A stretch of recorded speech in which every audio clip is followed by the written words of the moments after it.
the Constitution 128th Amendment Bill 2023 नारी शक्ति वंदन के संबंध में जो चर्चा आज आपने प्रारंभ की, अनुमति दी, उसमें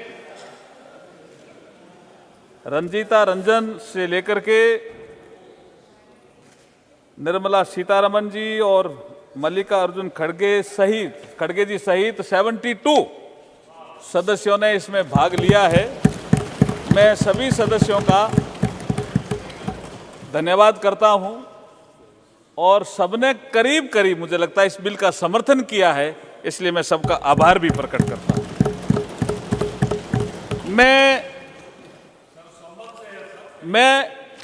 मैं सभापति जी, जो हमारे जेपी नड्डा जी जब बोल रहे थे, उभय भारती का एक इशू आया, निर्मला जी ने भी कहा, तो मैं एक उसका आगे की एक कड़ी बताना चाहता हूं कि शंकराचार्य जी कैसे जीते और मंडन मिश्र कैसे हारे। क्योंकि उभय भारती को मार्केट जाना पड़ गया या बाहर कहीं जाना पड़ गया, तो दोनों बहस कर रहे थे, डिबेट कर रहे थे, जैसे अभी संसद में डिबेट हो रही है। तो हाँ, विदुषी भारती, यस, तो विदुषी भारती ने कहा मुझे बाहर जाना है, मनोज जी बाहर जाना है, मुझे आपका जो आप डिबेट करते रहो। तो उन्होंने कहा आप तो बाहर जाओगे, आप डिबेट करते रहो, आप कैसे जज करोगे कि कौन जीता कौन हारा।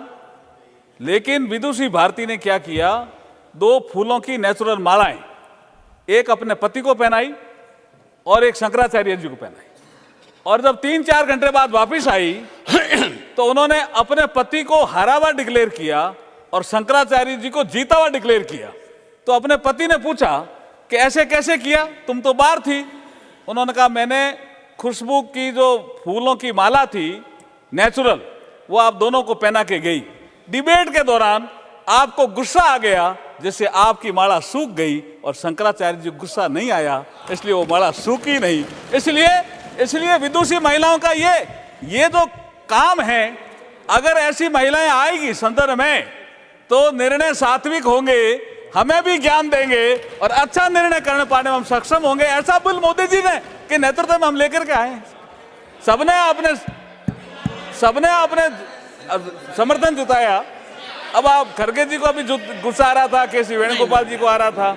मैं अब अगला बिंदु सर, ये सारा अधिकतर बता दिया। माननीय मंत्री जी, आप सौभाग्य हैं, आपका परम सौभाग्य है कि आपके बिल का समर्थन पूरे सदन ने किया।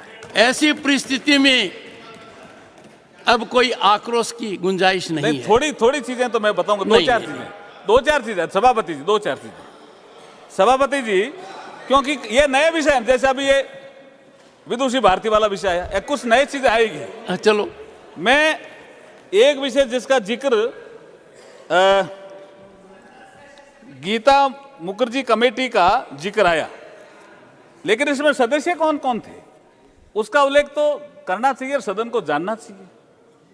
ममता बनर्जी उस कमेटी में सदस्य, मीरा कुमार इस कमेटी में सदस्य, श्रीमती सुमित्रा महाजन इस कमेटी में सदस्य, शरद पवार इस कमेटी में सदस्य, श्रीमती सुषमा स्वराज इस कमेटी में सब सदस्य, डॉक्टर गिरिजा व्यास जो राजस्थान से आती थी वो इस कमेटी में सदस्य, प्रोफेसर रामगोपाल यादव इस कमेटी में सदस्य। उनका तो उल्लेख करना ही पड़ेगा ना, बड़ा योगदान दिया इन लोगों ने, इस बिल को रूप देने में योगदान दिया। हालांकि वो बिल पास नहीं हुआ, 11वीं लोकसभा भंग हो गई, 11वीं 12वीं 13वीं इसका सारा जिक्र निर्मला जी ने भी किया। लेकिन मैं इन सभी जो हमारी 2 तो हमारी स्पीकर रही साहब, सुमित्रा महाजन और मीरा कुमार तो स्पीकर रही, और सुषमा स्वराज नेता प्रतिपक्ष रही। आज मैं मन से इन सभी सदस्यों का धन्यवाद करता हूं जिन्होंने इस बिल को इस रूप में लाने के लिए प्रेरित तो किया। अब कह रहे हैं 27 साल लगे, उस समय भी प्रयास किया था, लेकिन अब खड़गे जी अभी कह रहे थे कि ये कब आएगा, कैसे आएगा। आशंका मत करो, मोदी है तो मुमकिन है, सब संभव है, चिंता मत करो आप। मैं अब 2-3 बातें और सभापति जी, आपके ध्यान में लाना चाहता हूं और थोड़ा बताना भी चाहता हूं कि ये ओबीसी प्रेम बिल की चीजें काफी आ गई। मुझमें जो अधिकतर बिल की जो चीजें आई है डिस्कशन में, वो सेंसस था, डिलिमिटेशन था, रोटेशन था, ओबीसी का विषय था, क्लॉज 5 का भी जिक्र एलओपी ने किया, ये सब चीजें थी, ये सब चीजें थी। लेकिन आपके अचानक ये ओबीसी प्रेम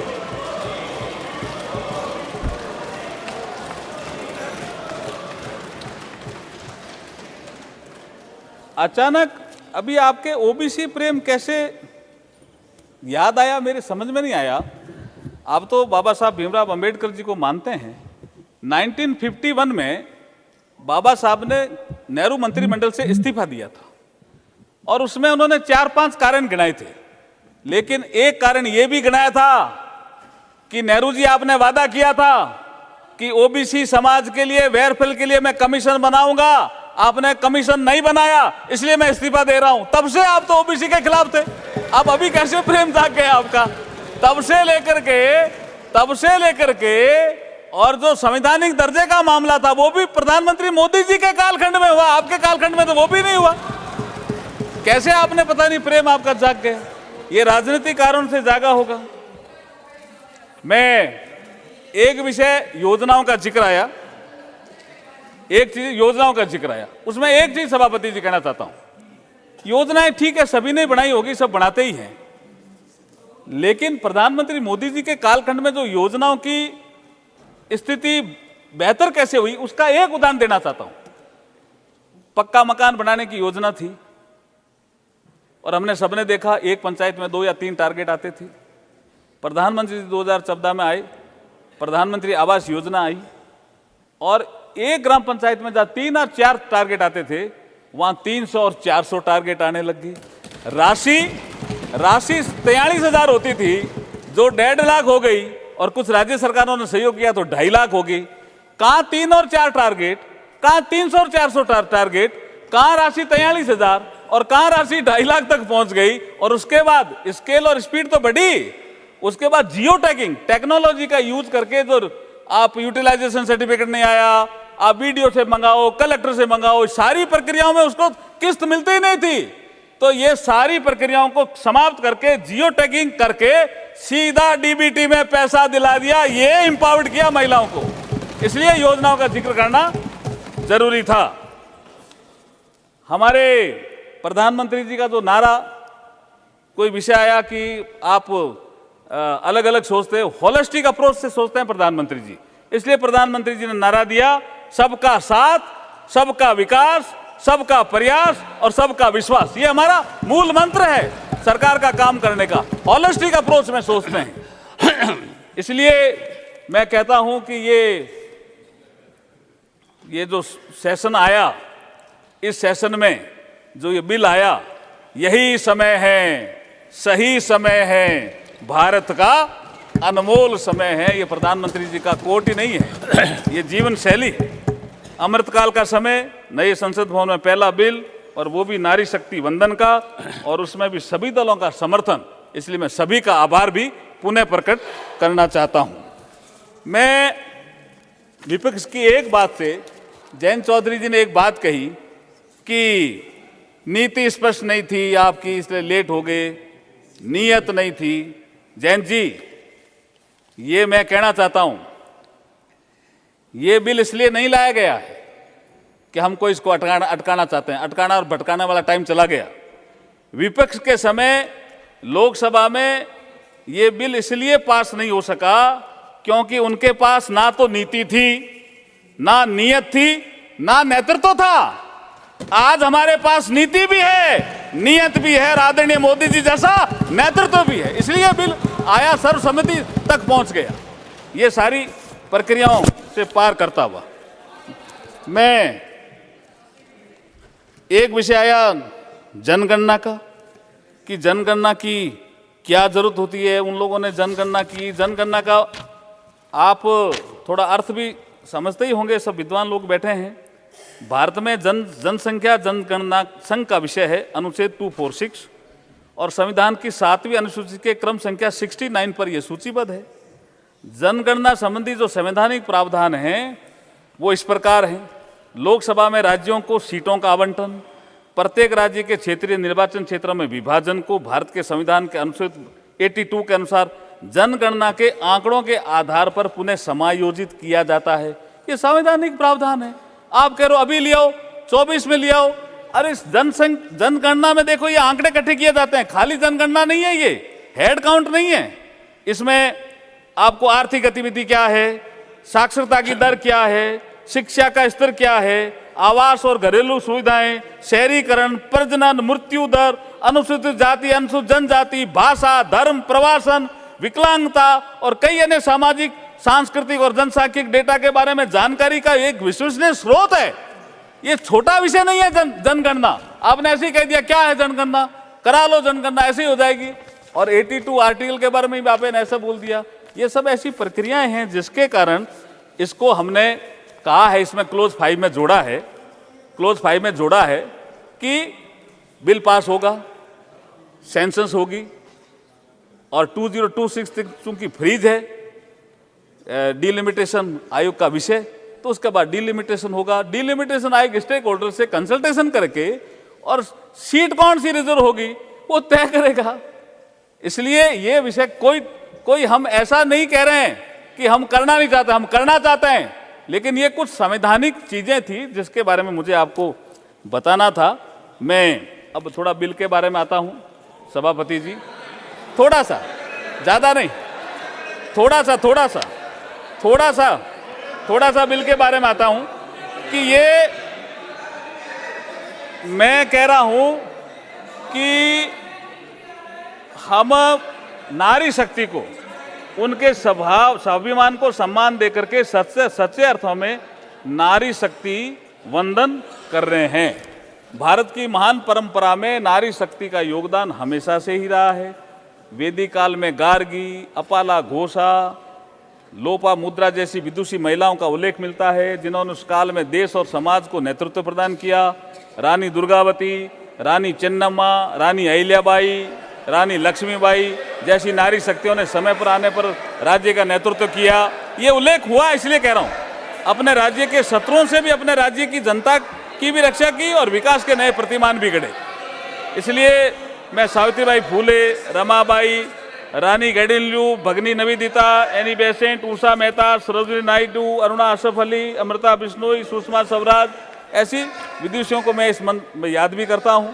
महोदय सभापति जी, जब महिलाएं नीति निर्माण और निर्णय प्रक्रिया में हिस्सा लेगी तो वे निर्णय ज़्यादा संवेदनशील, समाज के हित में, राष्ट्र के हित में होंगे, क्योंकि ऐसा माना जाता है कि ममता, करुणा, त्याग, तप, दया, प्रेम, समर्पण, ईमानदारी, साहस, रचनात्मकता के साथ साथ शक्ति महिलाओं के स्वाभाविक गुण हैं जिनका प्रभाव हमें आगे नीति निर्माण प्रक्रिया में दृष्टिगोचर होगा। 2047 में भारत अपनी आज़ादी के 100 वर्ष पूर्ण करेगा, जैसा कि प्रधानमंत्री जी ने इस कालखंड को अमृत काल का नाम दिया है, और 2047 तक विकसित भारत का लक्ष्य रखा गया है। उस समय विकास की इस प्रक्रिया में नारी शक्ति की प्रभावी भूमिका हो, इसलिए हम ये बिल लेकर के आए हैं। इंटर पार्लियामेंट्री यूनियन के नवीनतम डेटा जिसका जिक्र आया के अनुसार विश्व भर में नेशनल लेजिस्लेटिव बॉडीज में महिलाओं का औसत प्रतिनिधित्व 26.7% है। ये हमें बढ़ाना चाहिए कि नहीं बढ़ाना चाहिए? सबने ये जिक्र किया, 8-10 मान्य शासकों ने जिक्र किया। जैसे ये बिल पास हो जाएगा, कानून बन जाएगा, तो 33%, 1/3, ऑलमोस्ट 33%, तो हम विश्व में जो विकसित देश है उनसे भी आगे चले जाएंगे। ये इसलिए बिल लेकर के हम आपके बीच में आए हैं और आशंका प्रकट करने की जरूरत नहीं है।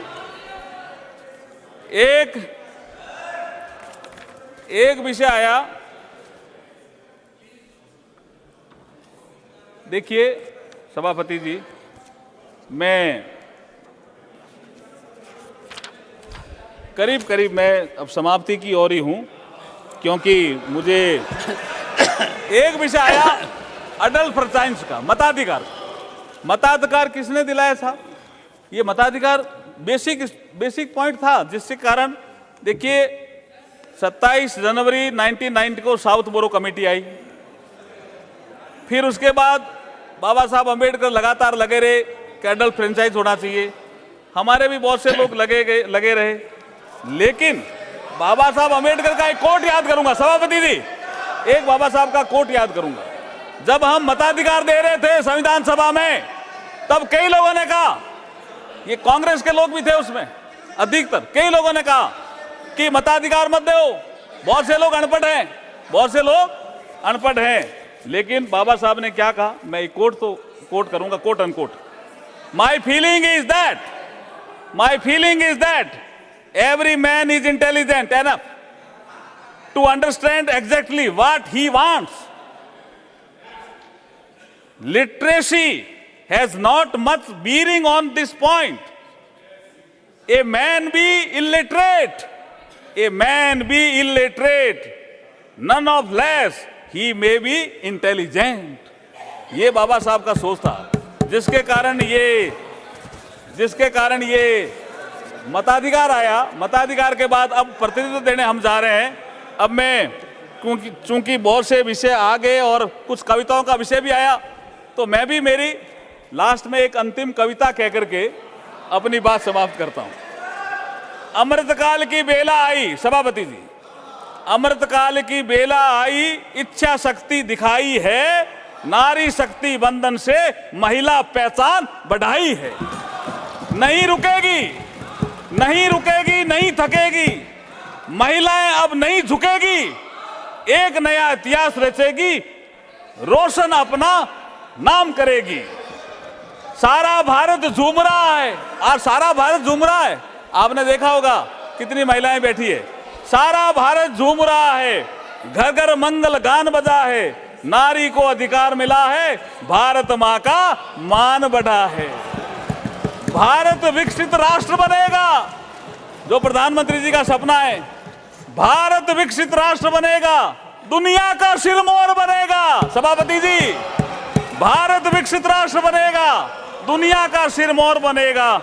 अमृतकाल में सारा भारत देता आज बधाई है, प्रधानमंत्री जी को देता आज बधाई है। अमृतकाल की बेला आई, इच्छा शक्ति दिखाई है, नारी शक्ति बंधन से महिला पहचान बढ़ाई है। प्रधानमंत्री मोदी जी को हम सभी बधाई और धन्यवाद भी देते हैं कि आपने ऐसा नेतृत्व दिया, जिसके लिए ये बिल आया। मैं अब चाहूंगा कि इस बिल को आप कंसीडरेशन के लिए लें। बहुत बहुत धन्यवाद।